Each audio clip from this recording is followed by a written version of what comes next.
Yes, please. Yes. Roughly, the background on the film is I was on my way to Afghanistan to make another film I got a grant for, and I stopped in Mumbai to see Govind, who's an old friend of mine, and he and his wife at one point when I was like 20, they'd saved my life in India, as tends to happen when you're travelling in India. You need your life saved every now and then. So I owed him a big favour. So when I turned up in Mumbai just to have a holiday for 2 days before Kabul, he asked me to babysit Jennifer's daughter, and I didn't really want to because I fancy myself a filmmaker, not a babysitter, and I didn't really want to, but I decided I would just for 2 weeks. And after 2 weeks, I had so much fun with Sid and Jen. Like, Sid is the coolest kid on the planet. Like, she's just, I don't know if it comes across in the film, but she's like hanging out with a little adult. She's amazing. And so I know India quite well, so we hung out in Mumbai, and in the evenings, Jennifer and I would hang out and talk. And at the end of 2 weeks, she said, "Don't go. I don't want to be here by myself." Just, things are starting to go wrong at that point in pre-production. And so I said, "I'll stay, but I need to earn some money." So they paid me to do a DVD extras, which isn't that. That's something else that's on the Hiss DVD. And I said, "Well, look, I don't really want to do that. I'd really like to make an observational film, which is more my style, about Jennifer, because she's amazing. She's like this, swearing truck driver mother with tattoos." And even just hanging out with her in the evenings, I just was compelled. Like, anything she said, I was like, "Oh, she's amazing." So she said yes, and I said it would mean no holds barred. I'm living with you and we're hanging out, and that suited her because it meant that Sydney could still be with me on the set and she could feel safe. Mm-hmm. So that's how it began. There was no plan. I didn't know how long I was staying. It was meant to be a month, really, or 2 months. But I just never went home. It was 9 months, and it was a 3-month shoot. Went several months over. I guess it went 8. So that's 5 or 6 months over the length of time it was supposed to be shot, and 100% over budget. That's why everyone's stress was getting very high by the end of it. And at the end of 9 months, I had 200 hours of footage, and I knew there was something in there, but it took me 3 years of rough cutting it in my spare time to find the story. I mean, you certainly actually, because that's interesting to know that that's how the film started for you, because I can sense the rapport between Sydney and you as the filmmaker when I'm watching. Like, you can see how relaxed she is with you and how communicative she is with you. And you must have, as a documentary filmmaker, when you found Jennifer, that's like a gold mine, isn't it? To find a character like that, Yeah, you can't, this was probably the best lesson I got out of this film. And it's funny, I was talking to Karen, who's here tonight, who's our script editor on the film. Did a lot of great work helping us pull the story together. That was one of the biggest lessons this film taught me, which is you can come into, even at the beginning, I had an idea once I'd conceived the idea of the film. I had an idea of the kind of film I wanted it to be. But sometimes what you have to do is just run with the situation you're given and kind of be willing to turn up every day and film whatever happens, and just be grateful for what you get and accept the fact that as a person working alone with one camera and one card, they only gave me one card, so I meant on a P2 camera, so I only had 40 minutes, so I had to shoot and then download and shoot and then download. It was madness. It was an interesting lesson about the story that's put in front of you is the one you have to shoot. It doesn't matter what you've got in your mind, just shoot what's happening. And what was happening is this wonderful dynamic of, Jennifer, who's a filmmaker, but she's a mother and a woman and all these other things, and, she's the daughter of a famous director, and she's in the same field. And so the dynamics between us as women, and, Malika was included in that group, it was a very privileged position I was in, that we all were very open around each other. Yeah, which I think, with all documentary, it's winning, getting that trust of the people you're filming with is the key to unlocking that. I think. So 9 months. Did Govinda ever get his money back? Look, I think they did. It had a premiere in Bollywood. Yeah. And they did something a little sneaky before the premiere. They came out and they said that Malika did all her own nude scenes. And it's amazing. It got bums on seats. It got them to get all their money back. And I was amazed at that. Like, Malika, of course, had a couple of body doubles. She wasn't going to show her butt cheeks. And I was even one of the body doubles in one of it. I was naked, but I had a sari on, and Malika, we turn up on set one day, and we've known this for 5 months. There's a scene where she walks out into the lake, and she's naked, and she drops the sari, and then she dives into the water. Turns up the morning of the shoot and says, "Oh, I'm not going in the water. I can't go in the water. I can't put my head under the water." And it's like, we've done it in the jungle, and in that shot you see him. She said, "No, I won't go in that lake. I don't know what's in that lake." And so Jennifer looks at me, because I free dive as well. I do breath hold diving, and she goes, "Well, you have to do it." And I was like, I look nothing like Malika, like nothing. But just from the back, they put a big wig on me, and I just walked out into the lake. So in Hiss, there's a scene where a big wide shot, and there's me with a huge wig down to my knees. Well, I hope you put that on the DVD extras. It will be. I couldn't shoot that day. That was the downside, because I was like, this would be awesome. Shooting myself, having to get into the film. I missed it, yeah. Malika, I think, for the Australians in the audience, Beno, correct me if I'm wrong, she's quite a famous sort of sexy actress, isn't she, in India, right? She's like, I'm not saying she's like Pamela Anderson or something, but she's quite, I remember being in India and seeing photos of her, and she's, quite a hot woman, Does item numbers. Sorry? She does item numbers. Yeah, that's dances. She'll not necessarily act. She'll do a song. Yeah, exactly. And did you ever think at a certain point the film would not finish? Not just your film, that film first, terrifying. And then your film. Yeah. Well, it had a feeling about 6 months in that it might not get finished. But I mean, either way, I was going to get a film. This is the terrible thing that, either way, whatever happened on set, I was going to walk away with a film that was usable. But that was never the case for anyone working on that film. Every day they didn't know if they were turning up and if things were going to work, or if things would grind to a halt because they ran out of money or the investors pulled out. At some point, I mean, it did stop when everyone went home for Christmas, and there was a lot of debate about whether they'd be able to start it up as soon as they did, but they managed to. So, it was touch and go almost every day from 6 months onward. They were unsure if it was going to get finished, but, they'd already spent $3 million on it by then, so 3 or 4 million. So it's the point of no return. At some point you go, do we just try to finish it as best we can, or do we throw it all away? And there was enough of a good film in there that, it was worth saving. And for you and for your film, so you've got 200 hours of footage at the end. Are you writing in your head as you go, or are you then confronted with your 200 hours and going, I'm starting again from scratch and working out what the film story is? Look, that's a really good question, because I did a radio interview the other day, and he got me to talk about something that I'd never really looked at in this way. And that was that, there's a process to observational shooting. And the other film I've been working on observationally has been shot over 8 years. So I didn't notice it as much, the trajectory of how things kind of happen over that time, because it's 8 years, so it feels very remote. But on this film I noticed that there's like a flow to when you're filming observationally, because you don't know what it's going to be at the end. So the first couple of months, you really are just shooting everything like a mad person. Just going, oh, that's the story. No, that's the story. That's really interesting. It doesn't fit anywhere, but I'm going to film it. And you're just kind of chaotically filming. And then you're scared most days because you're thinking there's nothing that gels. And then a few months in, you start to notice there are themes. You're like, oh my God, that happened 2 weeks ago. And then it's happening again. Okay, there's themes. And then characters kind of rise to the surface, and you realize who's pulling the story along and who's connecting it. And it's the weirdest process. It's like suddenly like this script is imposed on you, but you're only given little bits of it. And then after several months, I kind of knew what the story could be, but I didn't know if it would end that way.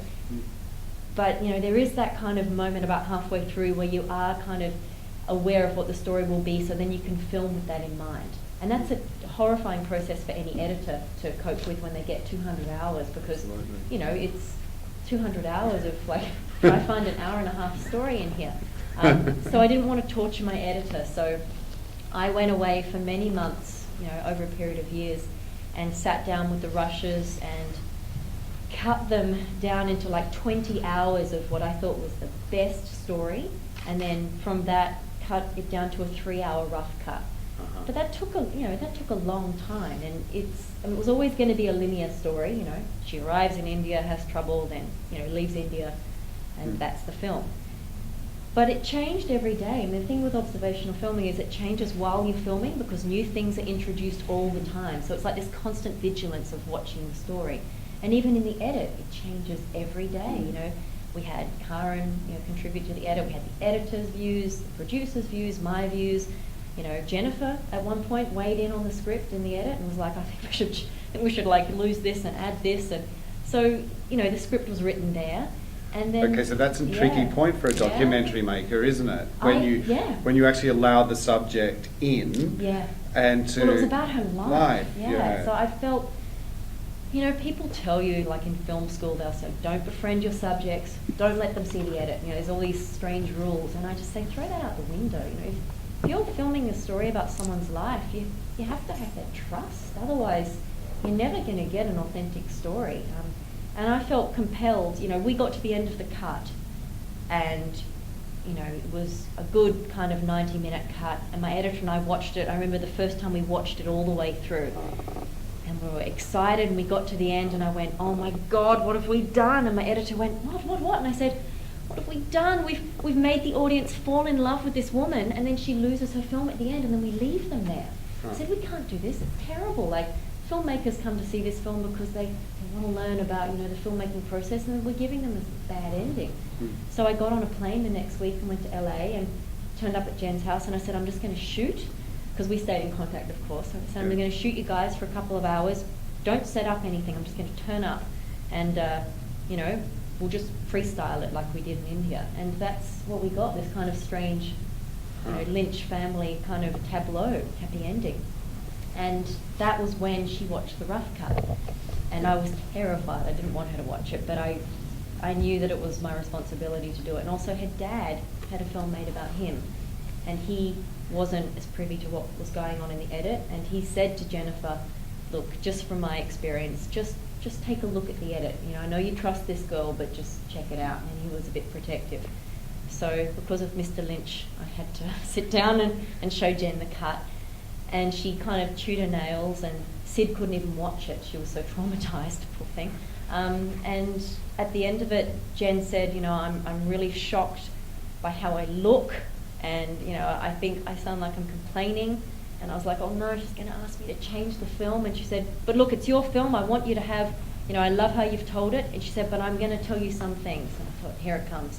And she said, right, I'm going to give you some story edit points. I really think that at like 5 minutes in, you could really lose a minute there and maybe tighten this bit here. And that was it. She gave like edit points. And I was amazed, because most subjects would be so close to the story, they wouldn't be able to do that. But she has this amazing ability to she can be emotional, but then she can step back and be very rational. And, you see that in the film. She wavers between wonderful, rational, and crazy. And that's just who she is. I mean, as a character, you can sense at the beginning of the film how much, and I remember all that stuff when it all happened, like the boxing Helena. And, yeah, me too. I was in high school. Yeah. And I remember that it was such a furore around it. Like, it was outrage that she was given the opportunity, outrage at the film, and then there was a famous legal case about it. Kim Basinger pulled out, Madonna pulled out, Kim Basinger pulled out. So because all these celebrities were attached to it, it was the biggest thing in Hollywood news for about 6 months or something. It was so blown out of proportion. I mean, what's interesting at the start of the film with her is you can still feel her carrying all of that tension about it and all of that weight. Do you think she's past that now? Has she let most of that go? Totally. She, in a strange way, she said that film was like it was a cathartic kind of, making Despite the Gods it was a cathartic process for her as well, because when she got there, you can see she's pushing against everything foreign for the first few months. Things aren't running on time, the food's not right, the heat, the power, she's frustrated by the lack of communication. And when you're put in a situation like that, what tends to happen then is if you can't control the situation, this is like psychology 101, you then start to dredge up all the things that you also haven't been able to control. And it becomes like a whole, it becomes bigger than Ben-Hur, but what that does is it makes you face everything.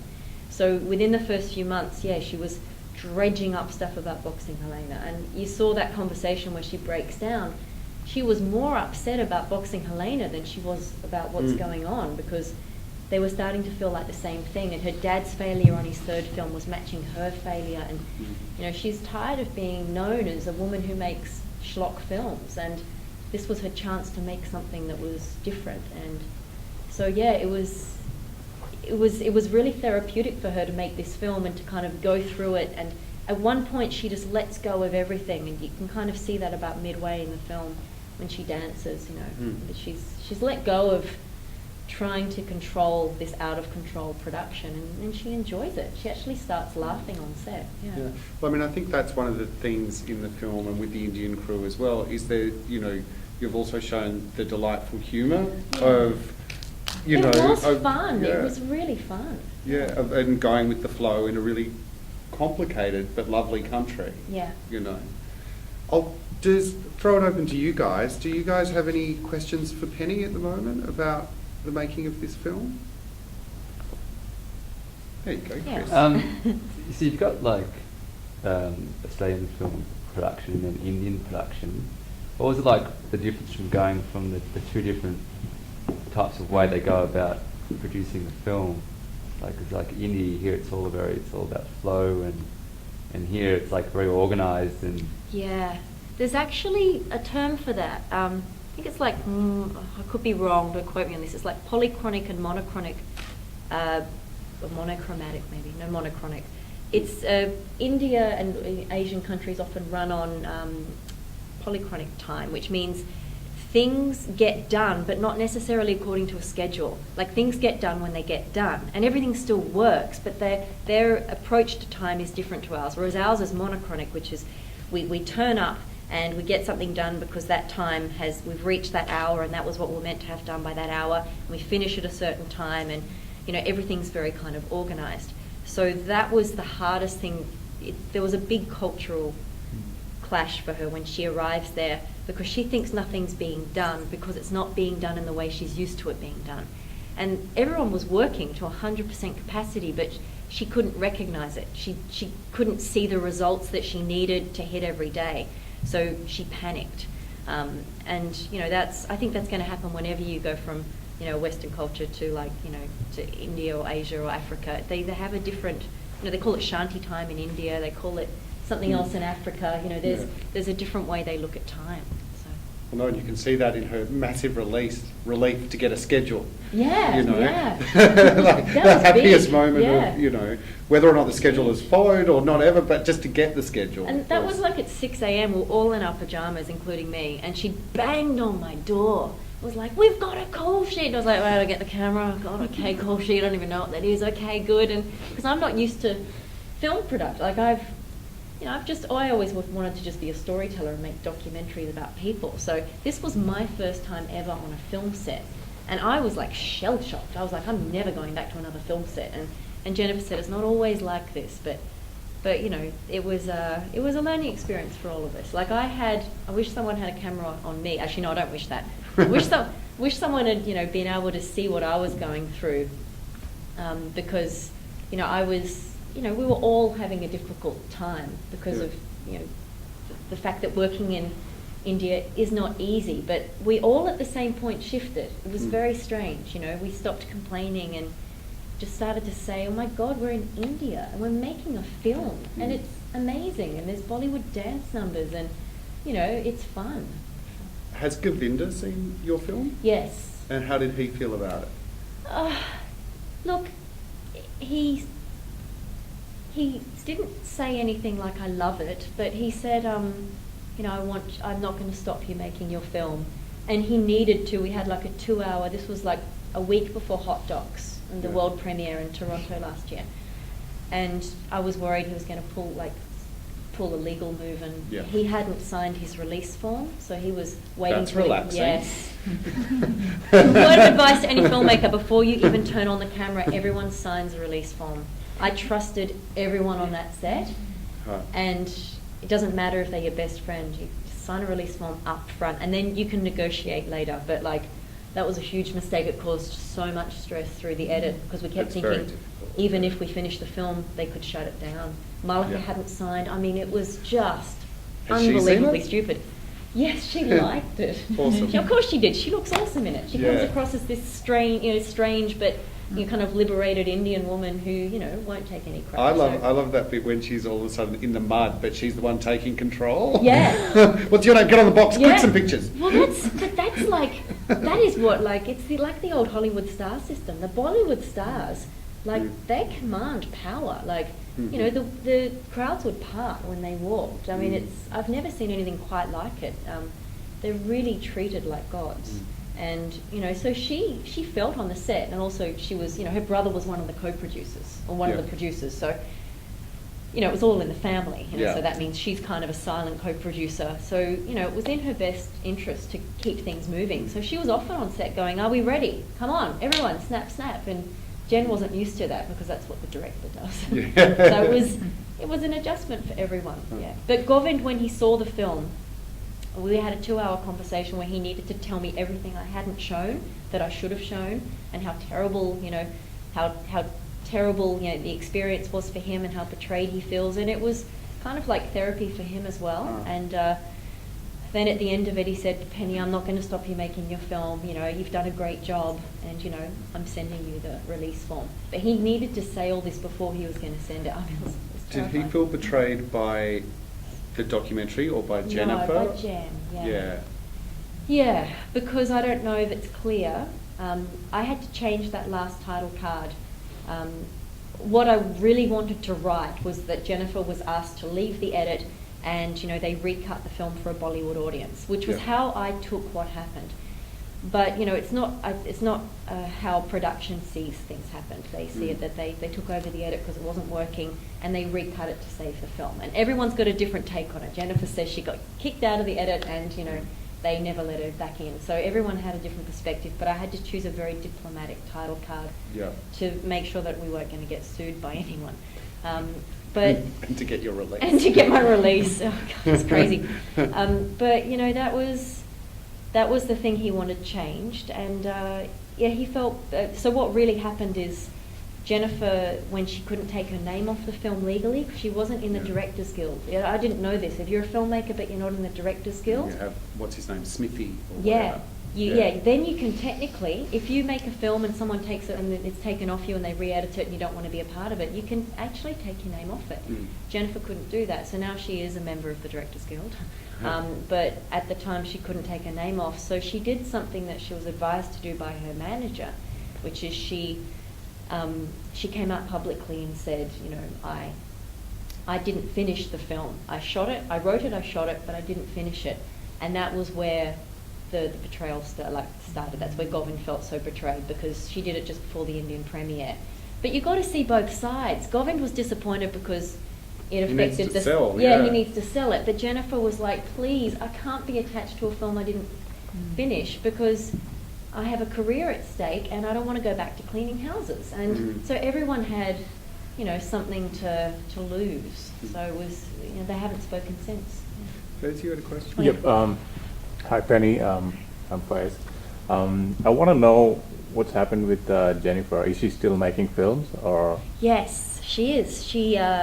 She went into like a depression for about a year after Despite the Gods, and then she didn't think she'd make another film. But then she started writing. She was approached to make a film called Chained.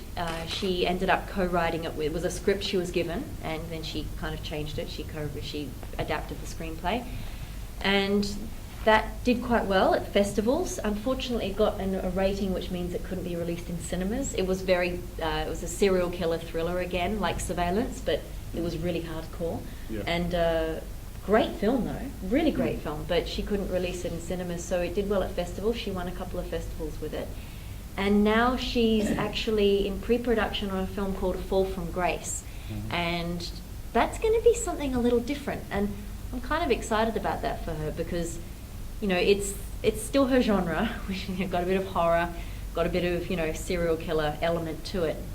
which is strange because she's this wonderful, caring mother, and I just wonder how she can make serial killer films, but she writes them very well. And it's a film about this serial killer it's based on a true story, killer in St. Louis, and Tim Roth is in the lead role, and her dad has just been announced is going to act as one of the characters in it. Cool. And I think her daughter's going to have a role as well. It's wonderful. It's like a whole family thing. So yeah, she stayed in filmmaking, but it was a lot to get her to, it was a second Boxing Helena. That's kind of how she viewed it. But I guess after Boxing Helena, she was able to stand up. So after Hiss, she knew she would recover because of Boxing Helena. So she was kind of able to just pull up her, socks and get going. So yeah. Yeah, I've got one more question. Yeah. When you were filming, I understand you had technical difficulties because you had one P2 card, and then there was so much going on, and there was so much drama on the set, and Oh stress. yeah, with one camera. Yeah. Did you at any point think, that's it, I'm giving up? That's it. Oh yeah, there was like 1 or 2 days. I got over my fear of leeches. I'm not scared of anything. Like anything, spiders, cockroaches, strange men in dark alleys, doesn't bother me. What bothers me is leeches. And we were in a jungle, and at one point we just all had, that's what Jen's arms were bleeding from. We all had at least 10 leeches on us, and we just had to let go and go, all right, we're covered in leeches and it's okay, we're going to be fine. And I'm very Buddhist in my approach to creatures, so I don't believe in killing anything, so I had to let them suck me till they fell off, so it was quite a terrifying experience. Everyone else was pouring salt on themselves, and I was like, no, just let it be, Penny, let it be. And so that was a day that I considered, what am I doing here? I could be somewhere else. But the day that was really, really hard for me was the cyclone when it hit in the jungle. We didn't really have a shelter, as you could see. They kind of threw a tarpaulin over some sticks and stuff, it was just so dodgy. $1 million camera underneath it. And, it wasn't that they didn't have the equipment, but we were like an hour hike into the jungle. So the rain came out of nowhere, and we just used whatever we could for shelter. And I was sitting with my lovely spot boy, helper on a film set in India, and he had an umbrella over me, and he was getting drenched in the rain, and I felt so bad, but he was covering me because I was sitting on an electric generator, which was a petrol generator. I'm sitting on top of it, which was because it was the only way I could keep dry under the umbrella. And on my lap was my beautiful new laptop, my Macintosh, and the camera and a cable and a hard drive, and I'm all hooked into the generator, and there's water everywhere, the petrol, generator thing going, and the water's getting higher, and I'm watching my card download, and I'm like, oh my God, I'm probably going to die from this, and the card's not even going to be saved, and who will make sense of my film if I die? It was all these big questions you ask yourself. But that was a day that I was, just suffering in general because I had leeches on me. I was wet and hungry, and struggling with filming in the rain. It's impossible to film you can't hold a camera and an umbrella. I shoot fully manual, so, and sound mixing as well. There was the top mic and Jennifer's radio mic, so I'm doing it all myself, and I had to have someone just follow me with an umbrella, which was added to my pain.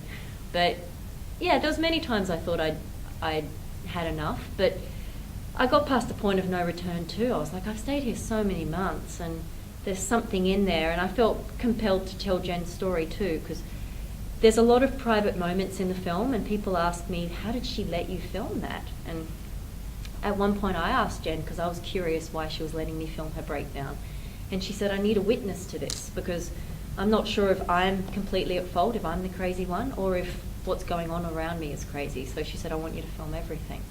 So yeah. Any other questions? Nothing about filming in India. Have I turned everyone off it?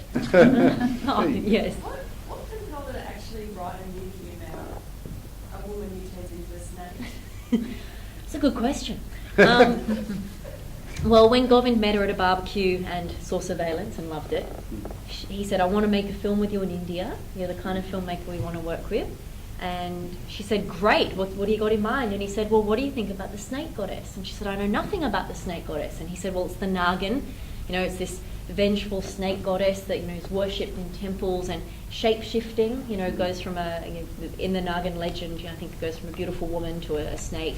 And the Nag is her partner. So in Hiss, it's about the Nag and the Nagin it's this ancient legend of, the Nagmani, which is something you get out of a snake that's supposed to give you eternal life. So, in this mythology, you can get Venu's something... nodding. She's going. Oh, yeah. Am I getting it right? Just tell me if I'm so off track. No, you are absolutely right. Oh, good. Okay, so in the film, it's the legend of, this guy who's dying from cancer. He needs to get the Nagmani so he can get eternal life, but he's a bad guy. He's hurting the snake, and because he's hurting the snake, the Nagan is awakened, and she wants to come and save her lover, who's the snake that the guy's getting the Nagmani from. Oh. And so that's where the whole vengeance plot comes from. She's kind of hunting him down through the film and, causing mass destruction on the way. But Jen was totally into it. I mean, who wouldn't be? It's a gorgeous woman who shapeshifts from a snake to a woman who then attacks men and kills them and then eats them and then poops them out. I mean, it was just, I was like, this is amazing. And like she knew she could do it. She really wanted to work with the special effects team, which was Robert Kurtzman, and they were flown over to India as well. And why not? I mean, making a film in India, it was going to be the first kind of true Hollywood-Bollywood collaboration. And they wanted to make this something unique. And why not do it with, the Nagan is like, as you probably know, there's more films made on the Nagan than most other stories in India. There's like 17 Nagan films. Not nowadays. I think in my, I would say this was the first one. Yeah. But we have grown up watching all these Yeah, kind like of every films. year there would have been, Yeah. there's a new Nagan film. Like it's a very popular legend to make into cinema. And in there is a Bollywood. very well-known face of Bollywood, Sri Devi. Yes, And she has she's the played one that most does- of the yeah. films which are on, because her eyes are quite Yes. beautiful, and she's actually very beautiful. That was So, Malika took inspiration from her. Yeah. That was the Yeah. one in the, I think it's just called Nagan. The one Nagan. where she's on the cover like this. Yes. Yeah. Looking, that's the cobra move. Yeah. Very good. It's hilarious. Or she does this. Yeah. It's amazing, but you've got to Google it. The dancing Yes. is breathtaking. Oh my God. In Nagan, it's from like the 70s? I would say. I think 60s? it's 80s. 80s? Yeah. Okay, it looked like it was from the 70s, but it's amazing. Like the dance scene in that is just hands down one of the most incredible things I've ever seen. She just moves like a snake. It's beautiful. There is Yeah. one Nagin, one is Nagina. Yeah. So there are quite a few films. And I'm There's just a going to few, bring up yeah. that in Harry Potter, Nagini is the snake. So now I know where it There comes you from. go. It's from the Nag. Yeah. For you, it's come through in what you're saying, that observational documentary is your passion, and that's what you do, and so that's resulted in this situation for you where you're still making your next film over 8 years, and this film has taken you, that whole period of making it, and then to go back to finish it. Does that get daunting? Yeah, completely. I felt like a failure for about the last decade. But, the funny thing is I heard this great Joseph Campbell quote. He's a mythologist and a writer, a wonderful man, and he wrote the Hero's Journey. And he had a student come up to him and say, I think I really want to be a writer. My parents want me to be a lawyer or a doctor, but do you think I could write? Do you think I could do this? And he said to these students that would come up and say this, he'd say, do you think you could handle not making it for 10 years? And that was the point that I reached. Like, okay, I've got to hang in there because, I made this deal with myself. I got into these films and, I'm going to handle it. So if for 10 years I don't make it, that's cool. If after that I'll be a little bit disappointed. But, it was incredibly daunting. The first few years were just, I think my family thought it was a little bit funny. I don't know, my sister's here tonight. They would always ask, so you finished your film yet? Like every year on a superhero film. Every year. So is it finished? Huh? Where are you? Yeah, where are you? That was the other one. Where are you in the world? But, it was, really, really hard. And I think, until I finished this one, I was starting to worry that I would never be able to finish a film, because then I started making that one in Kabul and I had 3 unfinished films. And I was like, what is wrong with me? Am I just a beginner? Like, I like beginning things but not ending them, so... So that's the film you were originally on your way to make when you When I stopped, bypassed here. How is that film going? I haven't been back. I haven't, because I came back and had to work on Despite the Gods, and then I had to juggle my next film, well, the first film I started, the one I've been working on for 8 years, and that's like ongoing. Every year I'm back there looking after my characters and, spending time with them and trying to find how that story's going to end. And that was the other thing, when my family had asked, so how's the film going to end? Or, when are you going to finish shooting? Haven't you got enough after 5 years or 6 years? And I said, but I know you're going to think I'm crazy. And my mum would always ask me this. And I said, it sounds crazy, but I haven't filmed the bit that tells me the end is coming. And I said, I just have faith in that if I keep filming, there'll be like a big bright light at one point, and I will just know, right, I've got everything I need, and the film's almost finished. And that happened on the last shoot. The little ducks all lined up, the elements came together, and now I've just got one final wrap-up shoot this year in September, and it's all finished. Yeah. So, but that was...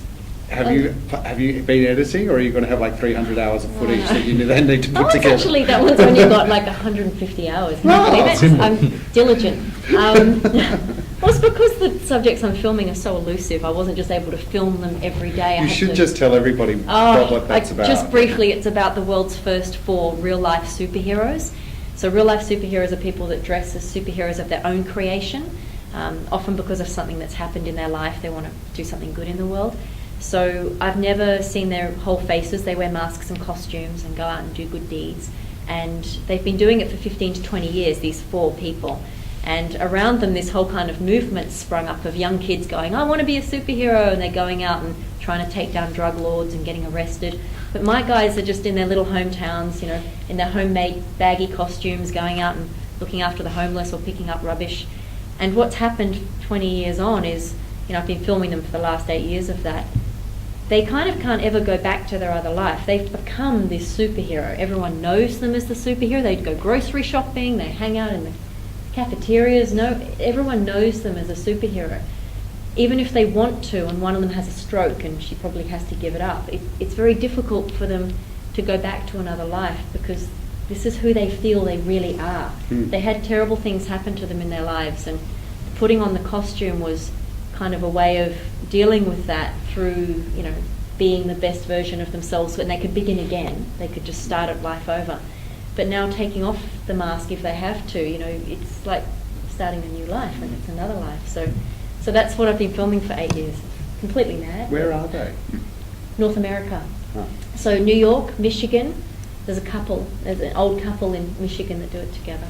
And Iqaluit in Baffin Island in the Arctic. So I have to go to the Arctic every 18 months, which is amazing, but just, bedlam, because my superhero there is just like, strange, but good. I'm guessing that's a superhero in a small town then? Yeah, 6,000 people. Everyone knows him as Polar Man, and he's actually never... he's been Polar Man since he was 13. He was Polar Boy, and then he became Polar Man at 15 because he was a man. Apparently that's when boys become men. I didn't know this, but he became Polar Man. And he is the only one. The other guys kind of lead secret double lives. No one knows who they are, the families and friends. But he never wanted to go back to his other life, so he's been a permanent superhero. He's never taken it off. It's been 20 years of it. So what does the Polar Man look like? Well, he's got like a black and white kind of costume. He wears his underwear on the outside, I think. He really likes that look. And he's got like a black cowl and a half kind of Lone Ranger mask. And he carries a shovel because he helps people digging them out of snowstorms and stuff, and yeah. And do they have like a normal job, like an everyday job? Well, he doesn't. That's this his is job. just what he loves doing. He's just dedicated his life, and obviously he doesn't have any money, but he's dedicated his life to be of service to the kids in town and help people. He gets a little bit of money to shovel steps in snowstorms, but he is so happy. I've never met a happier person. He's just doing what he loves, and he totally believes in it, and he feels he has a place in the world. And, I look at it and think, you are odd. It's freezing. It's the Arctic. I had everything I owned on me, minus 30 snow gear, and he's in this costume in snowstorms and loving it. It was amazing. So yeah, that's the other film. Eventually it'll be finished, yeah. Have you been back to India since finishing this one? Oh, Peter, do you have a question? No. How do you find those characters? Like, did someone say, Hayden is a weirdo in New York that goes, No, but that would attract me if someone said, hey, there's a weirdo in New York. I'd be like, oh, right. No, what happened with that one is it came to me, without sounding esoteric, it came to me in a dream. I had a dream that back in university, I had the idea myself that there was so much terrible stuff going on around my university, University of Queensland. There was a lot of women, when they'd walk from the university at night down to the ferry, there was like 3 or 4 rapes in a period of 6 months. And I was like, how can this happen? It's a university campus. Where's the security? Why is no one reporting this with hundreds of students? And so I decided, I got this idea in my head that I would dress like a ninja and sit up a tree and just keep an eye on, you know, the women as they walk down to the ferry. I don't know why I had this idea. Anyway, so I never did it, though I did once hang in the bushes, and then I thought, no, people will think I'm the crazy one. So I gave that up, but it was always an idea in the back of my head. And I've got photos from when I was young of dressing myself as a homemade superhero. You know, my mum was a hairdresser, so she put a hairdressing gown cape on me, and I put my knickers on my head with my piggy tails through the leg holes. You know, I wanted to be a superhero. But, you know, when I was about 23, 24, I woke up and I had this dream that I was living a normal life, but I was also, you know, this kind of sly, cool, sexy ninja superhero on the side. And I woke up and went, what was that? And then I thought, I wonder if there are other people that actually really do this. And that was where it all started. And then it took probably 3-4 months, you know, because 10 years ago, Google was nothing like it is now, and there wasn't as much information. I had to like contact post offices in these towns. You know, I found articles, and they helped me, you know, get in contact with the superheroes. But, you know, it took a long time to find them, and, you know, I kind of like finding ideas for films myself, like, because then they feel like they're mine, and they're something I can nurture and grow. I've been asked to direct other people's projects, and I don't feel I could do it justice, because I really have to love the story and feel invested in it and feel like it's come from me in some way. Otherwise, you know, I haven't got the longevity. I haven't got the stamina, rather, to hang in there. So ideas come to me, you know, through lots of traveling. You know, one of the films I want to make in the future comes from, you know, my interest in free diving. So then I know if it's something I love, I can stay with it for 4 or 5 years if it comes to that. Yeah. Have you been back to India? No. I want to. Hopefully we'll get a good Indian festival premiere so I can go back for that. And I'm really keen to see, you know, how an Indian audience receives it. Like, that was... Yeah. You know, I was actually hoping to see more Indians in the audience tonight. I'm glad that you 5 are here, 4 maybe. But you know, I was like, oh gosh, damn it! I wish there was some more, because I was using this as a case study to see if people were going to get up and scream, you know, you're misrepresenting India, and you know, I wanted to know, like, what did you think? How did you feel? I think it was quite fair enough, because India is a little bit chaotic, and most of the things happens last minute. And even with the Indian Film Festival of Melbourne, John must have noticed that most of the things are shanty time, or yeah. Well, and also I'm sure you would have found this thing, like, you know, in working with lots of our Indian guests and different things we do.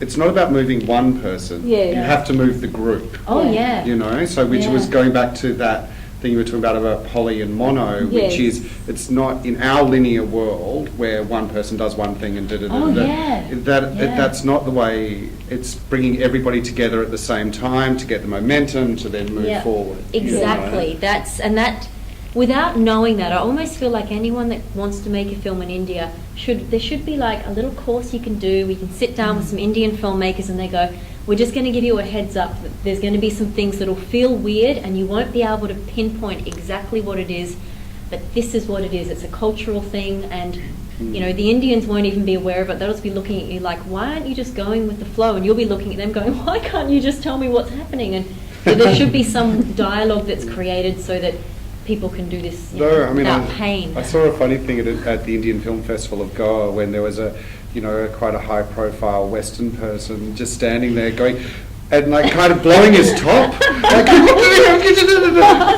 surrounded by you know, 3 young Indian men go, Well, that's everything's fine, like, and finally he just lost momentum after a while and went, oh yeah, sure, whatever, let's just do it. That's how it works. That was one of the best things I noticed, that even when Jen would lose her shit, everyone would just be like, Yeah, it doesn't. And then she would eventually just kind of crumble, and they'd collect her and move her along to the next set. And you know, she learned soon that her exploding was almost very foreign to them. She was. They didn't know how to. They didn't know how to deal with it. They were like, I wonder what she's doing right now. It's an unusual behaviour. What is this action? They didn't, and they didn't feel offended by it. No. That was what was strange. It didn't have the effect that it would have on a Western set. You know, if the director screams on a Western set, everyone goes, oh. You know, it's a big deal, but you know, there they were just like listening, like I think it's more. it's amazing. And eventually she just learned, I'm just going to stop yelling. So, Having lived in India, and now this is my country, I can see the difference. Why that happens is, you know, everyone grows up fighting adversities, and all these chaotic things is part of their life. Every hour is like a battle. So they're calm. Like they've seen much bigger stuff. So it's like, all right, let's move on. Did you find though that there was any? I mean, she's American. Sort of acting very. I'm American too. And I've spent a lot of time in Indian culture now in Australia. My wife is Indian, but she was a woman. So she was, you know, a real outsider. That's another layer, with a real strong personality, and I just know in my time spent, you know, the more you come on like that, you'll absorb it. Yeah. You know exactly. You know, I mean, it's a very passive aggressive type of thing. Yeah. You know, did you find any of that? Did you think that, you know, was there some gender issues? Yeah, look, I think there was, but it was kind of hard to pinpoint. But Jennifer almost, I mean, it was more, I felt them more with me because I'm a little bit more neutral in that I'm a kind of not too typical, but to them I was more of a kind of typical Western woman. I wasn't in a great position of power. I was treated with wonderful respect, but there was a certain, you know, I did feel that there was, you know, there was things that I wasn't understanding until we became friends and they realised the way we all related to each other, and we kind of westernized our little Indian crew, you know, towards the end. It was difficult to have certain conversations or to feel relaxed around them. But at some point with Jen, it was really, really interesting. I noticed that she almost transcended, you know, they didn't really look at her as just a woman anymore. She was something else. She was an alien because she was big and she swore every second word. And she had tattoos. You could see her bra all the time. They didn't know what to do with her. So at some point they were just like, she's from another planet. So she was not treated as a woman sometimes, or as a mother, or as a. One scene when they started, you know, going to her because to her, to them, she became like that because they could not put her in a box. They tried, you know, woman, mother, director. She blew all the boxes. So at one point they were just like, well, we just think you're awesome. So, you know, we're going to worship you, and. That was like a tipping point for everyone. I think the crew and the Westerners the Indian crew and the Western crew got to that same point together. It was just around the jungle time where we all kind of banded together and realised that each of our strengths complemented each other, and we should stop saying my way's better. You know, that was because, you know, the Indians were very proud of the way they make films. They're the biggest film industry in the world. They know what they're doing. Yeah. And I felt that some of Jennifer's outbursts they were taking personally. You know, they were thinking, you know, maybe she thinks we don't make films well here, but it was just her general frustration. And at some point, you know, everyone took a step back, and that was amazing. You know, you could feel it when that happened on set, and everyone was going, I'm willing to learn something new. And that was the beginning of, you know, the joyful process. But you know, that took a while to get to that. But I was going to mention something. You were talking about how Jennifer, what did you say? The last comment you said, I had something I wanted to add to that. I was talking about how everyone goes through the little battles. The chaos. The chaos, and it doesn't affect us because we've seen it enough. Those things are little. Yes, that's what I was going to say. Yeah. And right at the end of the film, I'm so glad, you know, you brought that up, because I really felt that when I was there, that Jennifer's like having first world problem. Oh, my big budget movie, it's not working. You know, get me food. You know, she was just having big first world problems, which to Indians were probably like, oh my God, like what is this crazy woman doing? Everyone was in all the Indians who were working were in such a state of gratitude, and the problems that we had on set, they didn't get flustered. It was so interesting. They didn't get flustered. They just worked together and fixed things. And they'd be doing this all the time. And they were very calm, and they never lost their cool. Never. Govind did, but Govind was kind of brought up in America. So, you know, Govind lost his cool as the producer, but everyone else was so calm. And towards the end of the film, you know, there's that wonderful moment in the Dhobi Ghat where Jennifer kind of realizes it, and she really absorbs it, and then is able to share the lesson. And it's that lesson of, I have no right to complain, because hard for me is completely different than hard for them. And she finally sees that, and she can process it. And that was, you know, that was a big turning point for her. That was like when she finds grace. And I think the film is really about her finding that, you know, sense of acceptance and grace with where her life's at.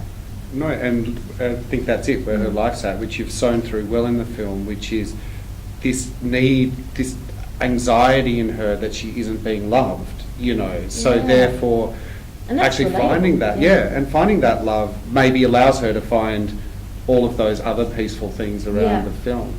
But it is just, once the first cross-cultural project I ever did, a mentor of mine went, "Oh, John, you need to understand, cross-cultural projects are really difficult and quite hard."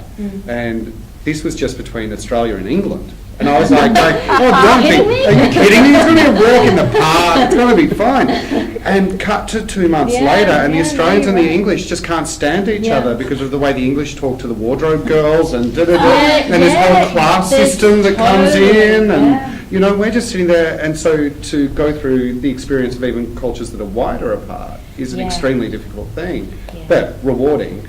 And I think Me Too, who's the director of the festival, the first time I ever went to India, we became friends after meeting at a film event. She just went, "Oh, John, don't be a whitey when you get there." And I went, "What do you mean by that?" And she went, "India is amazing and it's full of wonderful things and many problems. You can't solve any of them. Just get in there and enjoy the culture. Run with the chaos." And that was really great advice. And also going, guilt is a waste. You can't fix it. Just get in there and engage with people and do things. And that's always what I say to people now when they go to India, because you see from some Western people, it is too much. If you can't sort of give yourself over to what's going to happen to you that day. And as you say, like you said, in India, someone saves your life or something, you know, like a country of massive highs and massive lows. So if you can't surf that, it's very difficult. Yeah, no,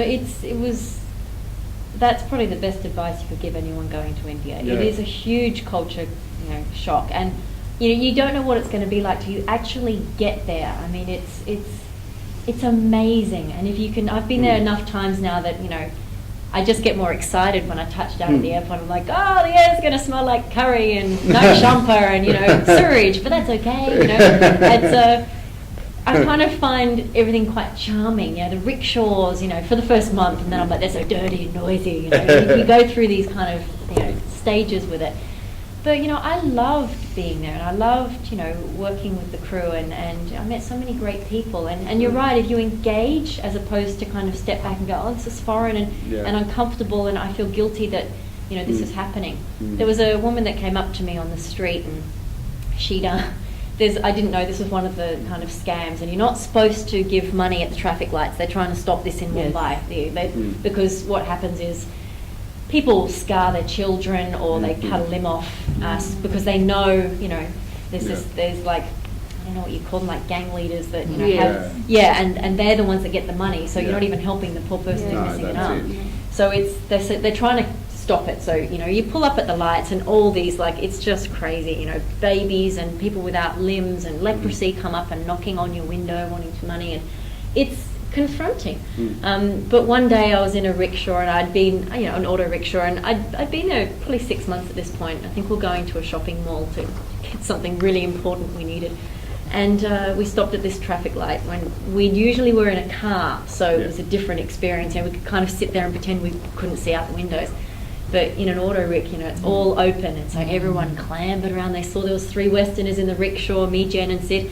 Hands come in, you know, touching. They touch you, and they look at me. And I looked at one of the women, and I looked at the baby she was holding, and there was like this paper mache on the baby's face to make the baby look like it had like a big injury. And I went, that's not real. And she looked at me and she kind of went like this, and I pulled it on the baby's face and the baby was smiling, and I'm pulling off this mache and I went, oh, I can see it's not real. And she was just like, and then she walked away. It was like hilarious, and I was like, this is crazy. But you know, luckily she saw the funny side to it. Didn't kind of grab my bag, but you know, it was just a beautiful interaction. And I think when you see them as see everyone as a human, I mean that's like, you know, a very Buddhist thing to say, I guess, but it's easy not to see everyone as a human when you're in a foreign country and everything feels weird and people look different and they're doing things that are uncomfortable. But when we related to them, just like hanging out on the street, it was amazing. It was beautiful. Yeah. Any final questions for Penny? Oh, yeah. We just had a masterclass with Kabir Khan. I think you know he's a very famous director. He started off as a documentary filmmaker. He was a successful documentary filmmaker, and then he's transitioned to features, and now he's even bigger. He's much more successful as a feature film director. So now you are a successful documentary maker. Have you any plans of moving into features, or do you intend to make any feature films? No, I'm one of those rare creatures. I have no interest in making a feature film, like as in a fiction feature film. I love watching them, like, you know, I have very favourite directors whose films I watch to get inspired. You know, I take elements of, you know, their cinematic techniques and try to introduce them into documentary. But my aim is I want to keep making observational documentaries, keep, you know, obviously move along with the technology and have them be as cinematic as possible without kind of losing that intimacy. I want to keep the style. I want to keep working alone and observationally. But I would love, my goal would be to make a feature doc that people watch and think is a fiction film, because it's so real and authentic and the characters are just like, you know, raw, and I have incredible access. Like that would be my holy grail, not making a feature film with, you know, famous actors. I'd love to make a film that connects with a lot of people, that is about a very real world but relatable issue, and that people watch it and think it can't be real because it's beautifully shot and the story's so great. I mean, that would be what I'd want. Is that for you? You always want to work alone, always doing your camera and own sound and all of that? It's a very personal process. It is. It's I mean, initially it was necessity because you know you don't have to pay any crew. You can just live on couches and hug your camera. I mean, that's pretty much what I did at the beginning. But I found that I worked on other people's crews for a while, and there's a totally weird thing that happens. Like if I was just there with a subject and I was the camera woman on someone's film, we'd be talking and there'd be this wonderful rapport, and you can feel that when you're just with one other person. There's this kind of thin energy between you, and it kind of plays backwards and forth between two people. The instant you put a sound recordist and a director and a couple of lights in there and, you know, shine a light in their face, you get something else. You know, it's still worthy, but what I love is that extremely natural kind of interplay you get. You know, I wanted the intimacy. I want the audience to feel like they were sitting in the room hearing something really private that the subject thinks that only one person's hearing. So when I felt that, I mean, that's the bit I'm kind of addicted to, you know, capturing those little nuggets of the story. So when I felt that on the superhero film, I decided that's the way I want to continue working, and it makes sense. I think I'd be a nightmare to work with. I work on pure intuition. You know, I shoot when things are shooting and when things are ready, and I sleep when I have to sleep. And you know, I don't think I'd be very good working in a crew on a difficult film, because I'm not very good at explaining what I need to other people. Like, I'm just good at knowing what I need to get and technically being able to get it. If I had to tell a cameraman, oh, I really want you to do a focus pull and then make sure you get a shot I can cut away to. And if I had to say all that, I'd be losing the connection I'm having with the subject. So for the kind of films I want to make, it's important that I just have me there. But you know, there's incredible filmmakers who've made careers out of interview films, like Errol Morris. And his Black Box. It's, you know, I still love those films, but it's actually not something I'm very good at. I'm a terrible interviewer. I'm a good listener. Yeah. I'm just happy to listen and you know, nod and look, like, because you're filming, you can't really talk that much. I just look really, I really care. And then we keep going. So there's a lot of face contortion going on. Yeah. But yeah, that's what I like doing. And who knows? But I don't have any desire to make a fiction film. So yeah. Cool. And one more question, if You're Sure. addicted, Fez. Go. all right. 3 things you would like to say to upcoming filmmakers like us, Oh, good. which can help us, About anything which can help us, you know. About India or about just filmmaking No, in general? As in general, Oh, okay. 3 things. Well, the first which one can I help think, us out. Yeah. Okay, the first one, which I think is the most important, which is really make sure that you love what you're doing and you love the subject, and you know that this is what you want to do. Like, you know, just really question the reasons why you're doing it. Because if you're doing it for money, you're in the wrong industry. If you're doing it for fame, you're also in the wrong industry. But if you're doing it because you want to tell stories and you're passionate about the subject, or you're passionate about sharing this story with the world, that'll keep you going, because there's nothing worse. I've seen it happen. You know, directors are on films that their hearts aren't really in, and it's 4 or 5 year commitment. You know, it's a big deal. And you know, for me it's 4 or 5 years. Maybe for other people it's a couple years. But so the first thing I'd say is really, you know, be passionate about the subject of your film and be passionate about what you're doing. And the other thing is, I'd suggest to people to find what your strength is. Like Errol Morris is obviously incredible at interviews. I mean, I never get bored watching his films. Yet I don't really like interviews. So you have to find your strength. And my strength is I'm actually quite good working alone. And I enjoy that whole process, and I love doing, you know, everything fully manual and having technical control over things. So that's my strength. You know, some people might perceive that as a weakness. I should be able to work in a crew, but that's actually what I'm good at. And it took me many years to kind of just embrace that and go, no, that doesn't mean that I'm bad at that. It just means that this is what I should do. So you know, don't berate yourself if you find yourself in a field that you're not comfortable in. Just find what part of filmmaking you're best at, and you know, stick with your strengths. And third thing, oh goodness. No, that's a... Did Debbie have a suggestion? My sister? Lots of money. No, because money can't... Okay, Debbie is speaking from personal experience. Because she knows that my mum had to mortgage her house to help me finish the film. God bless Mum. So yeah, look, you do need money. But, look, okay, I guess we can put that as number 3, but I think maybe the better way to put it is be not reasonable, be resourceful. That's what I wanted to say. Yeah. Be resourceful. Like, I had a certain amount of money each shoot because I'd work editing, and then I'd go overseas. This was on my superhero film, and I'd shoot until I ran out of money, and then I'd come home and work again. And but I became extremely resourceful. I'd sleep on couches, or I'd borrow friends' cars. I got deals on my equipment, and ate lots of bananas instead of meals. And there's things you do because you have to make that sacrifice. And I think this is like 3A, which is you have to weigh up. Are you willing to give up having possessions and a house, possibly a partner, a dog or a cat, all these things? Are you willing to give that up to make your film if it gets to that point, which is what it got to for me. But yeah, money would be nice, but I don't think you should wait for money. That's a big deal to me.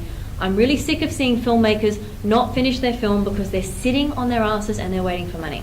Like, that pisses me off to no end. Sorry, I'm swearing a lot. I hope this is okay for the internet.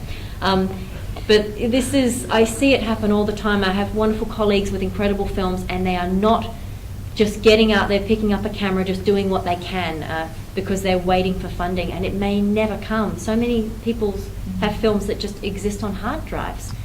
And that was a big lesson for me. I kept going. I was resourceful. I got money from wherever I could. I did odd jobs, and and made my money last. I house sitted for months on end in Europe, so I didn't have to pay rent, and I rough cut my film there. And it meant that I never wanted to be in a position where if I didn't get funding, that meant I couldn't finish the film, because I think that's a terrible position to put anyone creative in. It's just not fair. And we don't have a lot of funding in Australia. We just don't. We're a small population. So, it's a decision a lot of filmmakers have to make here, that they have to put a lot of money in themselves. So yeah, if you're rich, awesome. You've got it made. But for the rest of us, you just have to be resourceful. Yeah. Thank you. Thanks. All right, well, thanks, Penny. Thanks Thank so you. much. Thank you for coming. Yeah.